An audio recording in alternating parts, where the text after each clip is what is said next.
Bonsoir. Dans ce numéro de Cybernétique, ce soir, nous allons parler que de la robotique. Oui, la robotique parce qu'il y a des jeunes Maliens qui sont aujourd'hui aux États-Unis pour aller représenter le Mali, sinon l'Afrique, à la faveur d'une compétition pour l'ingéniosité au service des robotiques. Ce soir, notre reporter Awama Kamara va faire un focus sur ces jeunes Maliens qui sont aujourd'hui aux États-Unis et nous leur souhaitons de venir avec le trophée. Ce soir, nous allons également parler de ce qu'on appelle la protection des images des enfants sur les réseaux sociaux. La structure chargée de la protection des données à caractère personnel APDP a aujourd'hui tiré sur la sonnette d'alarme par rapport à cette situation qu'il est temps de mettre fin à l'utilisation des enfants sur les réseaux sociaux. Sinon, voir comment on doit utiliser les images de ces enfants sur les réseaux sociaux. Nous allons également parler de ce qu'on appelle aujourd'hui l'application d'hébergement. C'est quoi cette application d'hébergement? Quelle est sa fonctionnalité? Comment utiliser cette application? Ben oui, notre reporter Maïmouna Guindo va nous parler de cette application d'hébergement. Ce soir, nous allons également parler dans notre rubrique Startup Act et ce qu'on appelle la sécurité et la défense. Oui, un drone a été conçu, oui, par un jeune Malien qui s'appelle Moussa Dizegejara, qui va nous faire une démonstration ce soir comment ce drone peut sécuriser la zone et comment les forces armées maliennes peuvent utiliser et d'ailleurs ce drone-là pour assurer la sécurité des personnes et leurs biens.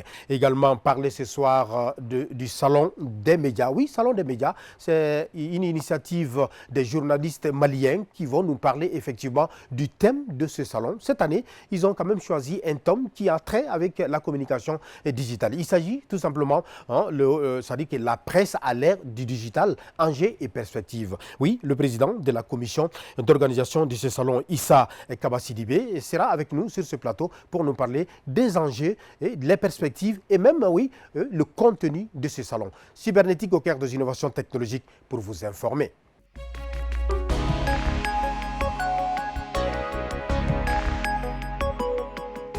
Je le disais dans les titres, ce soir, nous allons parler de la robotique, oui, des jeunes Maliens qui sont aux États-Unis aujourd'hui pour représenter le Mali, sinon l'Afrique, à la faveur d'une compétition pour l'intelligence artificielle. Voilà, Awama Kamara va nous parler de ces jeunes-là, surtout avec la visite du ministre de l'Enseignement supérieur qui est allé rendre visite à ces jeunes-là pour les encourager et leur dire que le Mali est avec eux. Ce soir, Awama Kamara, suivons ensemble ce reportage.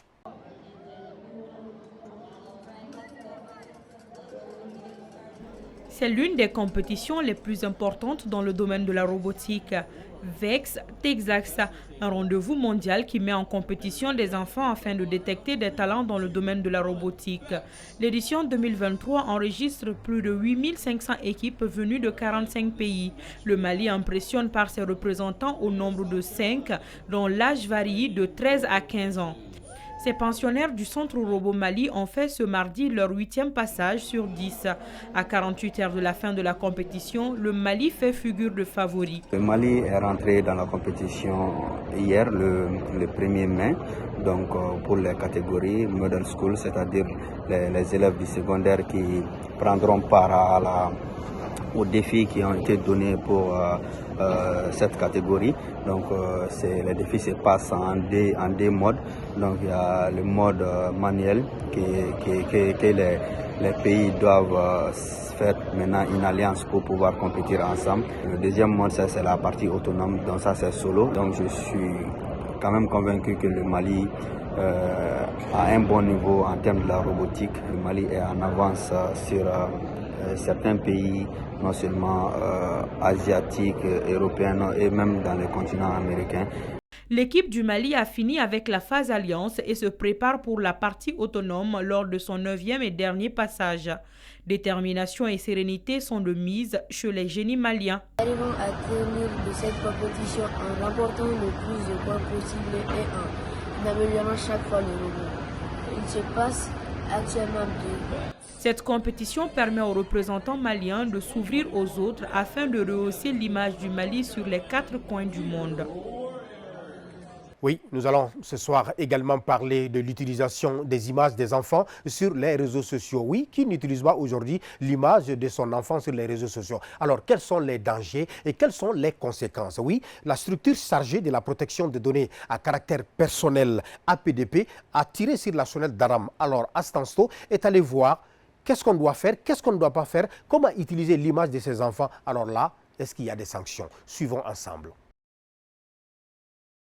La magie de l'Internet a fait du monde un village planétaire, se plaisent à dire certains internautes.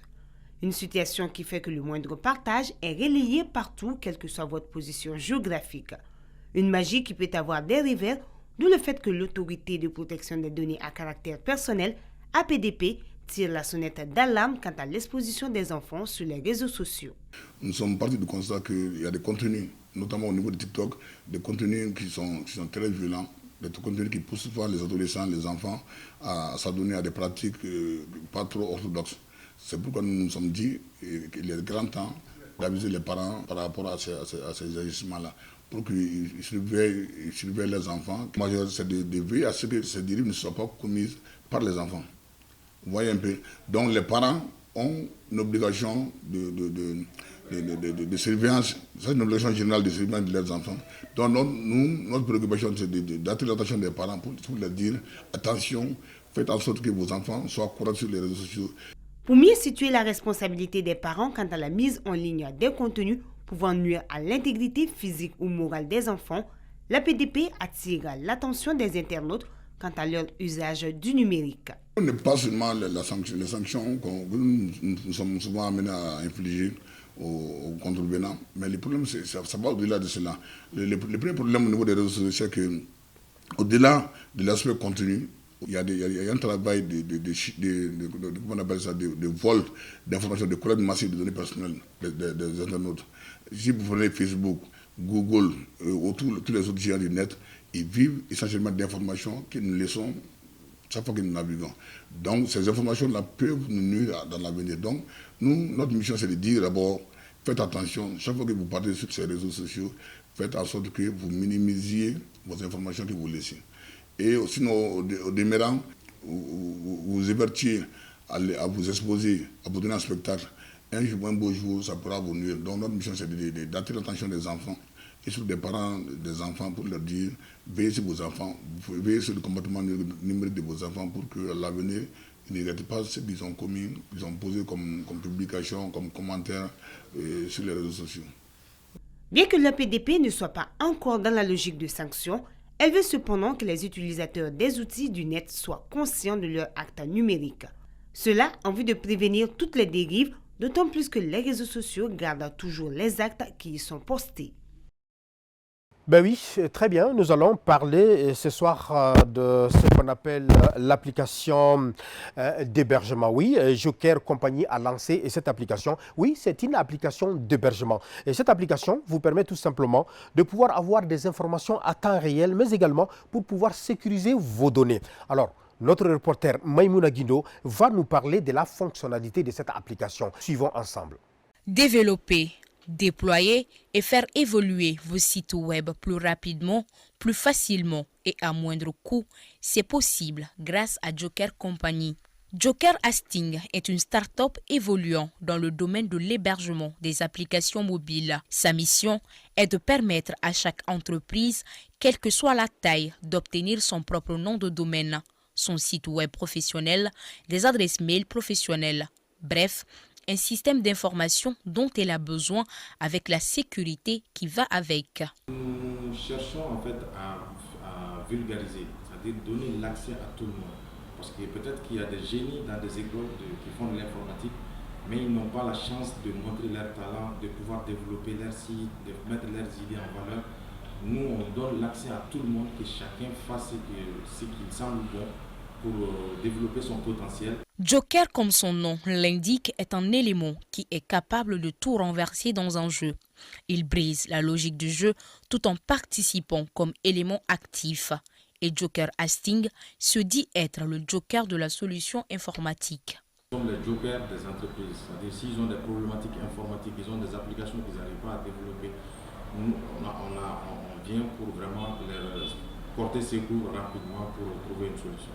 Donc tous nos produits, généralement, on met Joker et on ajoute le nom du produit. Donc hosting, c'est en anglais, sinon c'est l'hébergement d'applications.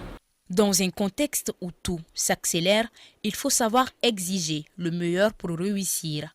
Et cette application comporte plusieurs fonctionnalités qui vont dans le domaine des nouvelles technologies de l'information et de la communication. Une plateforme, en gros, en fait, c'est une plateforme, c'est comme peut dire, une sauce où on a rassemblé des ingrédients, parce qu'il y a l'API Orange Money, il y a la plateforme d'hébergement, il y a la plateforme sur le serveur de virtualisation. Donc c'est vraiment un ensemble d'outils qu'on a fait qui est une plateforme.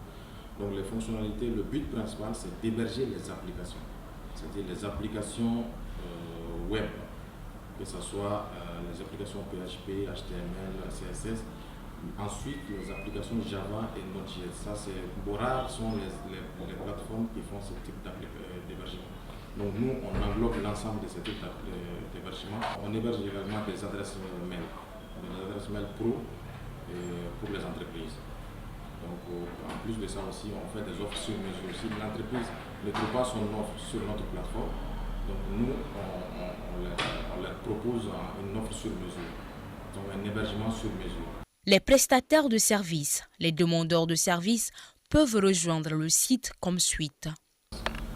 Avec s-hosting.com, donc dès qu'on est sur la plateforme, on voit qu'on met en avant, en évidence que le paiement Orange Money est accepté. Ce qui veut dire que c'est vraiment destiné pour les informaticiens et les entreprises maliennes. Donc vous allez voir nos domaines qui sont moins chers, par exemple le point website, ça fait 1485 francs annuels et c'est gratuit pour une offre d'hébergement Donc voici nos offres d'hébergement, comme vous pouvez voir, donc l'offre perso, pro ou premium. Mais si un client, si cela ne satisfait, ne convient pas à un client et qu'il a un besoin encore plus large, il peut nous contacter pour qu'on fasse une offre sur mesure. Ça, c'est vraiment l'offre d'hébergement avec 100 gigas, des sous-domaines illimités, des comptes et des supports 24/24 qui sauvegardent régulièrement. Donc, on peut voir le coût annuel, ça c'est le coût mensuel. Alors, le coût annuel, c'est ça. Donc, nous avons d'autres offres, comme on dit, des offres par mail, des hébergements mail aussi, qu'on peut bien le voir ici. Donc, voici les hébergements mail. Les trois offres, mais aussi on a généralement la plupart de nos clients même sont au-delà de ça, donc c'est des offres sur mesure en fait. Mais c'est vraiment ça, c'est pour le grand public et les étudiants. Et puis on a les offres VPS, c'est-à-dire les serveurs virtuels, donc qu'on propose, donc, à peu près un serveur de 4 Go et 400 Go de disque, 4 Go de RAM et 400 Go de disque, à peu près à moins de 5 000 par mois. C'est vraiment des offres moins chères pour vraiment accéder à que tout le monde puisse accéder en fait aux besoins. Puis on a d'autres offres performance, parce qu'il y a des offres, il y a des VPS plutôt spécialisés pour le stockage, qui ont plus de disques, il y a d'autres qui ont plus de CPU, donc pour donner plus de performance. Voilà. Donc on a l'offre de serveurs dédiés aussi, si vous avez vraiment besoin, si les clients ont besoin de serveurs dédiés physiques, donc ce sont des services aussi qu'on fait également. Ensuite, on a l'offre sur mesure, comme on l'avait dit. Si un client a un besoin qui veut développer une application personnalisée, vraiment, donc on offre tous ces services aux clients. En bas, on a quelques partenaires en fait qu'on a listés, comme vous pouvez le constater. Bon, une fois sur le site, si un client veut commander, donc il appuie sur l'offre qu'il veut et puis directement il est renvoyé en fait à la page de commande, comme on n'a pas de connexion dessus. Okay. Joker Hosting permet de simplifier votre hébergement web tout en vous proposant des solutions afin de vous permettre de faire un choix juste.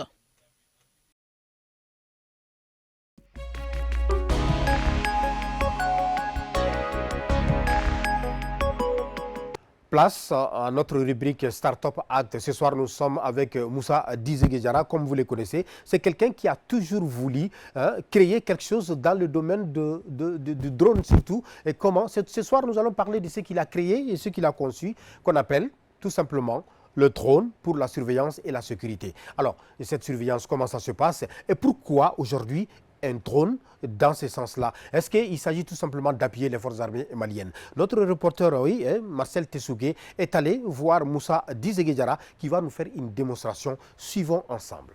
Nous avons deux familles de drones, la famille des drones civils et la famille des drones militaires. Et nous allons beaucoup plus aujourd'hui parler de l'aspect sécuritaire des drones, c'est-à-dire l'usage des drones dans la sécurité et la défense. Et pour cela, il est important de présenter quand même les composants phares qu'il faut pour la conception d'un tel drone. Il faut forcément un châssis qui doit être résistant, parce que le drone va être utilisé sur le théâtre des opérations dans des températures très élevées et souvent aussi dans des contextes très difficiles aussi. Il y a ce qu'on appelle également les moteurs. Alors les moteurs qu'il faut pour un tel drone, les moteurs brushless, doivent être très puissants, parce qu'il faut savoir que les zones dans lesquelles les forces armées de sécurité interviennent assez souvent, ce sont des zones où nous avons souvent des tempêtes de sable, des tempêtes de vent, avec des soleils extrêmement ardents.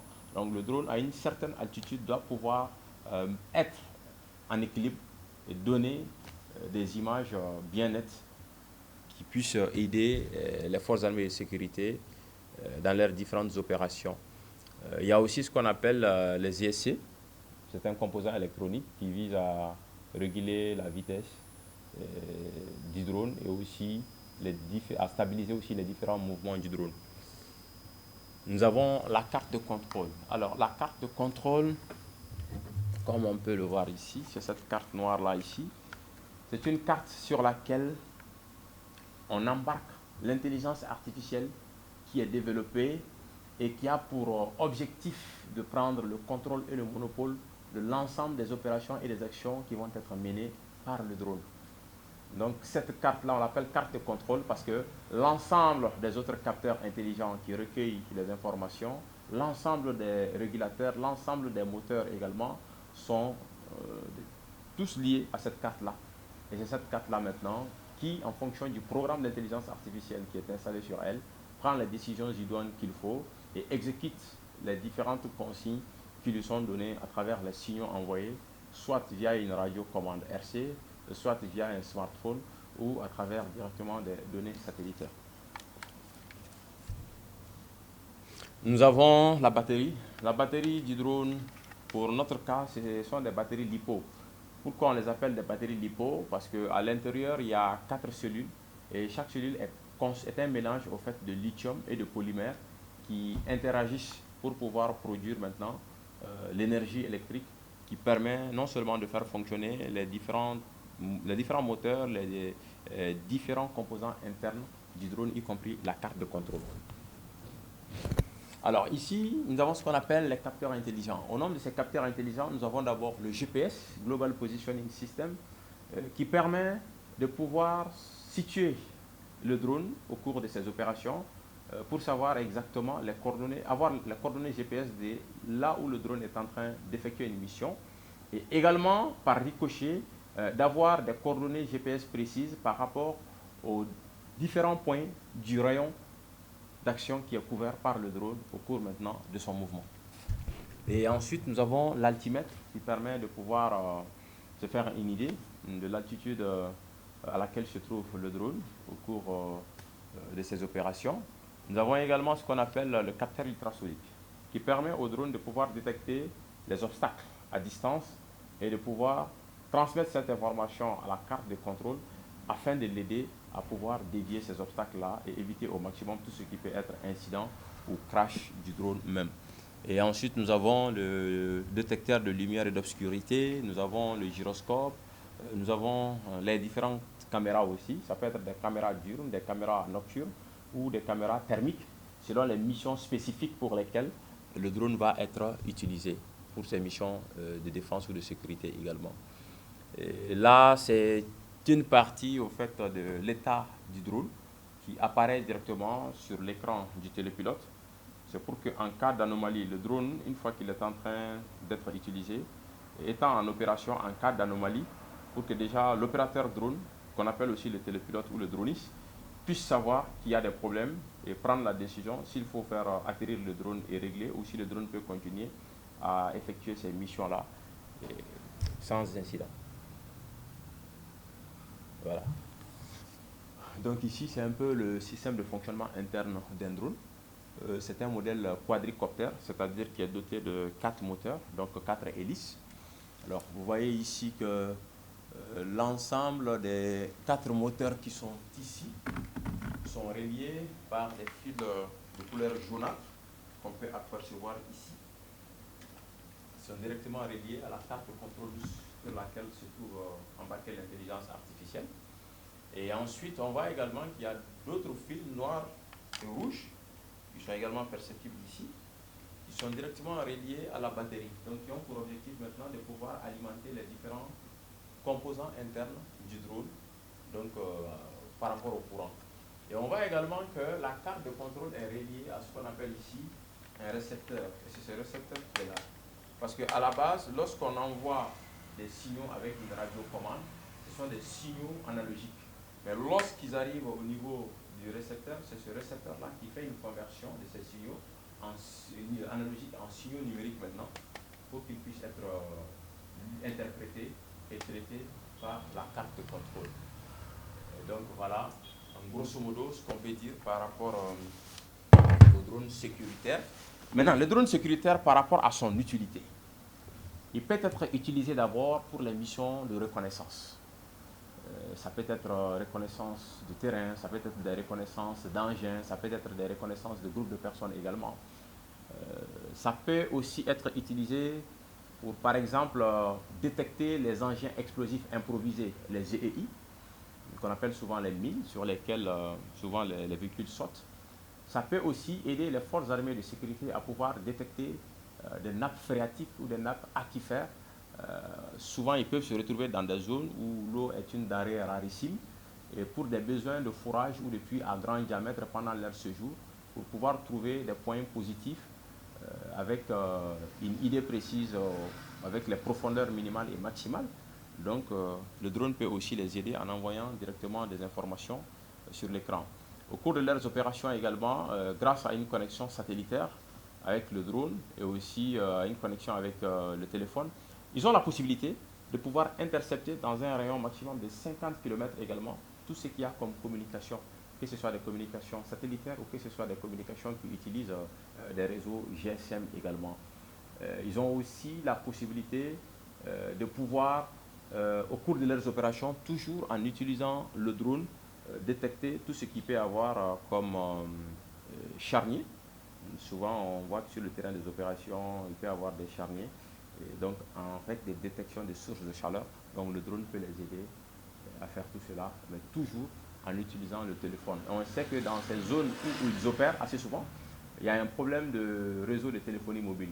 Raison pour laquelle le code qui est embarqué permet l'acquisition ou la transmission de données à travers des satellites, mais sans pour autant toucher donc maintenant à un réseau téléphonique. C'est-à-dire que même si la zone n'est pas couverte par un réseau téléphonique, ils peuvent opérer avec ces drones-là et pouvoir remonter les informations en temps réel également. Très bien, comme je le disais, ce soir nous allons parler du salon des médias du Mali. Nous avons sur le plateau de l'émission Cybernétique ce soir le président de la commission d'organisation. Il s'agit d'Issa Kaba Sidibé. Issa Kaba, bonsoir. Bonsoir Tamsine, merci de nous recevoir sur votre plateau. Merci. Ce soir nous allons parler de ce salon-là et alors le thème quand même est évocateur. Il s'agit la presse à l'ère du digital, défis, enjeux. Alors, et pourquoi ce thème aujourd'hui? Merci de nous donner l'opportunité de parler de ce grand événement, un événement sous-régional si on peut se le permettre. Pourquoi la presse à l'ère du digital aujourd'hui?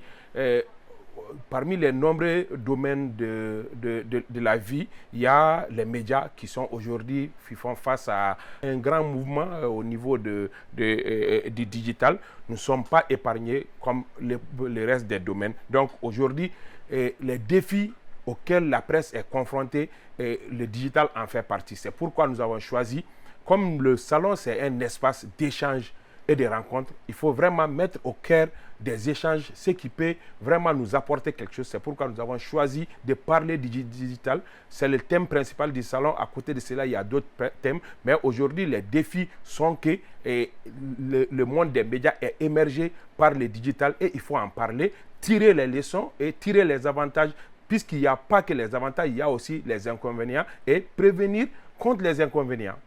Alors, la communication digitale, comme vous l'avez dit, c'est aujourd'hui le mode.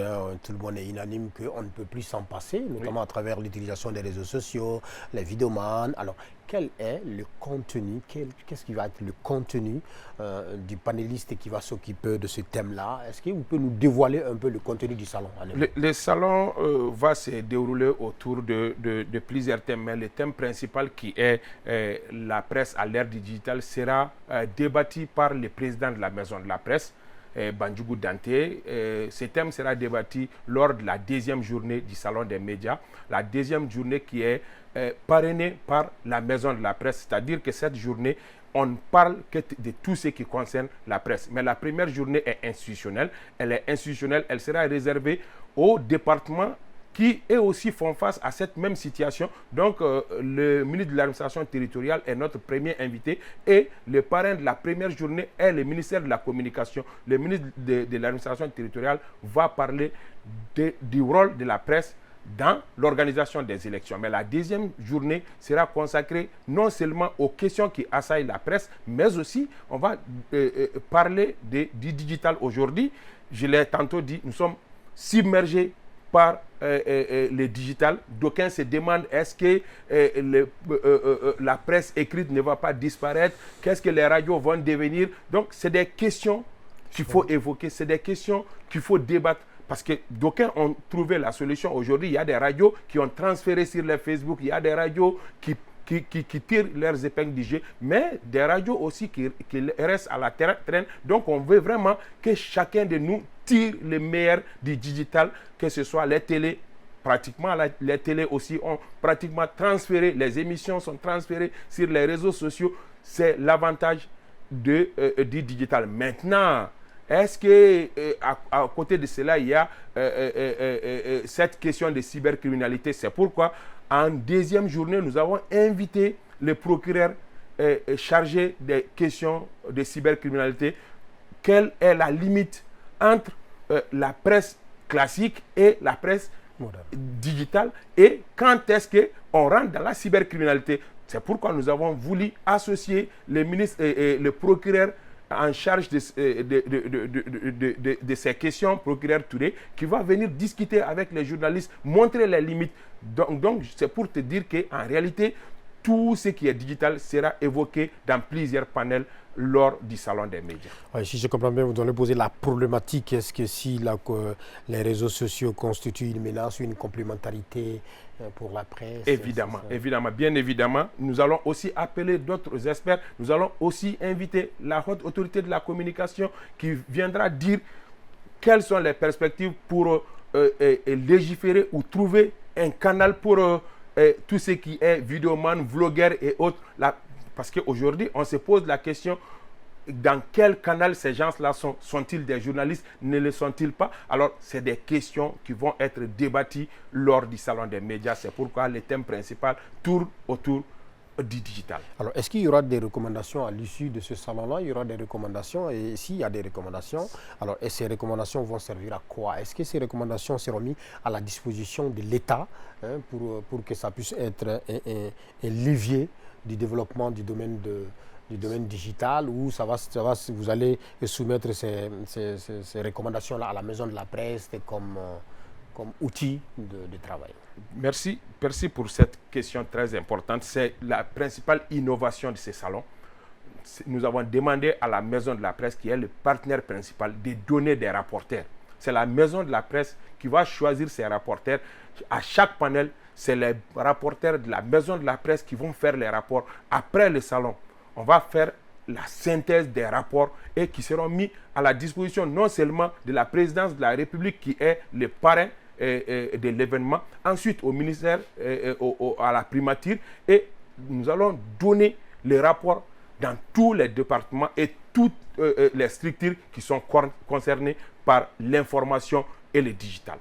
Alors, quelle est l'ambition de ce salon-là pour vous? Quelle est l'ambition de ce salon? Et pourquoi aujourd'hui un salon des médias du Mali? L'objectif principal, c'est de rassembler les mondes des médias. Aujourd'hui, sans faire la langue de bois, il faut reconnaître aujourd'hui qu'on est divisé. On est divisé et on est affaibli. Nous avons nos documents qui sont sur la table du CNT, qui étaient sur la table de l'Assemblée. Jusqu'ici, des documents qui n'attendent que d'être signés.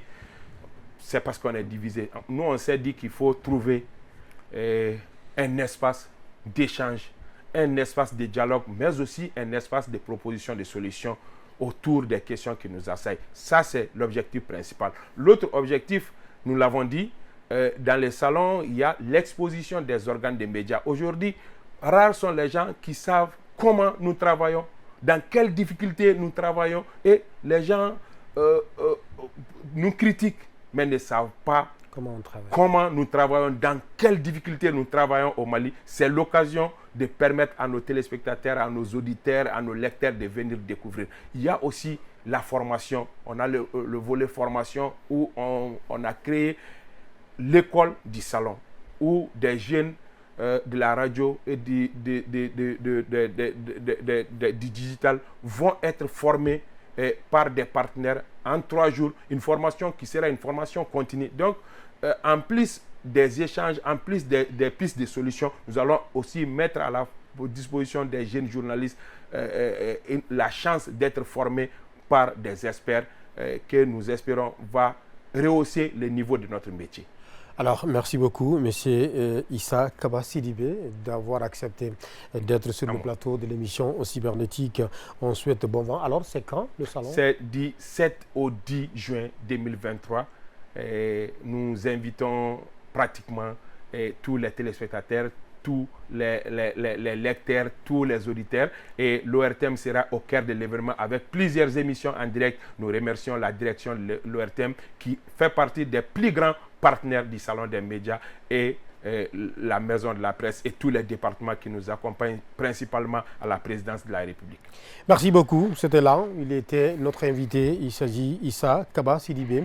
Il est le président de la commission d'organisation du Salon des médias du Mali. Nous vous souhaitons un bon vent et le thème quand même cette année s'y prête avec cette émission. Et l'émission cybernétique sera également au cœur de cet événement. Nous serons là également pour enregistrer le prochain numéro de cette émission sur place au niveau du salon. Et certainement, Astanso sera là pour présenter cette émission spécialement parce que le Salon Média, elle en fait partie de l'équipe. Quant à moi, je vous donne rendez-vous le mois prochain. D'ici là, je vous souhaite de passer d'excellents moments en compagnie du programme de l'ORTM. Ensemble, rien ne le résistera. Un grand mouvement au niveau du digital. Nous ne sommes pas épargnés comme le reste des domaines. Donc aujourd'hui, les défis auxquels la presse est confrontée, le digital en fait partie. C'est pourquoi nous avons choisi, comme le salon c'est un espace d'échange et de rencontres, il faut vraiment mettre au cœur des échanges ce qui peut vraiment nous apporter quelque chose. C'est pourquoi nous avons choisi de parler du digital. C'est le thème principal du salon. À côté de cela, il y a d'autres thèmes. Mais aujourd'hui, les défis sont que le monde des médias est émergé par le digital et il faut en parler, tirer les leçons et tirer les avantages. Puisqu'il n'y a pas que les avantages, il y a aussi les inconvénients et prévenir contre les inconvénients. Alors, la communication digitale, comme vous l'avez dit, c'est aujourd'hui le mode. Tout le monde est unanime qu'on ne peut plus s'en passer, notamment à travers l'utilisation des réseaux sociaux, les vidéomans. Alors, quel est le contenu, qu'est-ce qui va être le contenu du panéliste qui va s'occuper de ce thème-là? Est-ce que vous pouvez nous dévoiler un peu le contenu du salon? Le salon va se dérouler autour de plusieurs thèmes, mais le thème principal qui est la presse à l'ère du digital sera débattu par le président de la Maison de la Presse, Bandjougou Danté. Ce thème sera débattu lors de la 2e journée du Salon des médias, la 2e journée qui est parrainée par la Maison de la Presse, c'est-à-dire que cette journée, on ne parle que de tout ce qui concerne la presse. Mais la première journée est institutionnelle. Elle est institutionnelle, elle sera réservée aux départements qui eux aussi font face à cette même situation. Donc, le ministre de l'administration territoriale est notre premier invité et le parrain de la première journée est le ministère de la Communication. Le ministre de l'administration territoriale va parler du rôle de la presse dans l'organisation des élections. Mais la 2e journée sera consacrée non seulement aux questions qui assaillent la presse, mais aussi on va parler du digital aujourd'hui. Je l'ai tantôt dit, nous sommes submergés par le digital. D'aucuns se demandent est-ce que la presse écrite ne va pas disparaître, qu'est-ce que les radios vont devenir. Donc c'est des questions qu'il faut évoquer, c'est des questions qu'il faut débattre. Parce que d'aucuns ont trouvé la solution. Aujourd'hui, il y a des radios qui ont transféré sur les Facebook, il y a des radios qui qui tirent leurs épingles du jeu, mais des radios aussi qui restent à la traîne. Donc on veut vraiment que chacun de nous tire le meilleur du digital, que ce soit les télés. Pratiquement, les télés aussi ont pratiquement transféré, les émissions sont transférées sur les réseaux sociaux. C'est l'avantage du digital. Maintenant, est-ce que à côté de cela, il y a cette question de cybercriminalité? C'est pourquoi, en deuxième journée, nous avons invité le procureur chargé des questions de cybercriminalité. Quelle est la limite entre la presse classique et la presse digitale, et quand est-ce qu'on rentre dans la cybercriminalité? C'est pourquoi nous avons voulu associer le ministre et le procureur en charge de ces questions, procureur Touré, qui va venir discuter avec les journalistes, montrer les limites. Donc c'est pour te dire qu'en réalité, tout ce qui est digital sera évoqué dans plusieurs panels lors du salon des médias. Oui, si je comprends bien, vous allez poser la problématique. Est-ce que si les réseaux sociaux constituent une menace ou une complémentarité pour la presse? Évidemment, évidemment, bien évidemment. Nous allons aussi appeler d'autres experts. Nous allons aussi inviter la haute autorité de la communication qui viendra dire quelles sont les perspectives pour légiférer ou trouver un canal pour tout ce qui est vidéoman, vlogueur et autres. Parce qu'aujourd'hui, on se pose la question, dans quel canal ces gens-là sont-ils des journalistes? Ne le sont-ils pas? Alors, c'est des questions qui vont être débattues lors du salon des médias. C'est pourquoi le thème principal tourne autour du digital. Alors, est-ce qu'il y aura des recommandations à l'issue de ce salon-là? Il y aura des recommandations, et s'il y a des recommandations, alors ces recommandations vont servir à quoi? Est-ce que ces recommandations seront mises à la disposition de l'État pour que ça puisse être un levier du développement du domaine digital, ou vous allez soumettre ces recommandations-là à la maison de la presse comme outil de travail? Merci pour cette question très importante. C'est la principale innovation de ce salon. Nous avons demandé à la maison de la presse, qui est le partenaire principal, de donner des rapporteurs. C'est la maison de la presse qui va choisir ses rapporteurs. À chaque panel, c'est les rapporteurs de la maison de la presse qui vont faire les rapports. Après le salon, on va faire la synthèse des rapports et qui seront mis à la disposition non seulement de la présidence de la République, qui est le parrain de l'événement, ensuite au ministère, à la primature, et nous allons donner les rapports dans tous les départements et toutes les structures qui sont concernées par l'information et le digital. Alors, quelle est l'ambition de ce salon-là pour vous? Quelle est l'ambition de ce salon? Et pourquoi aujourd'hui un salon des médias du Mali?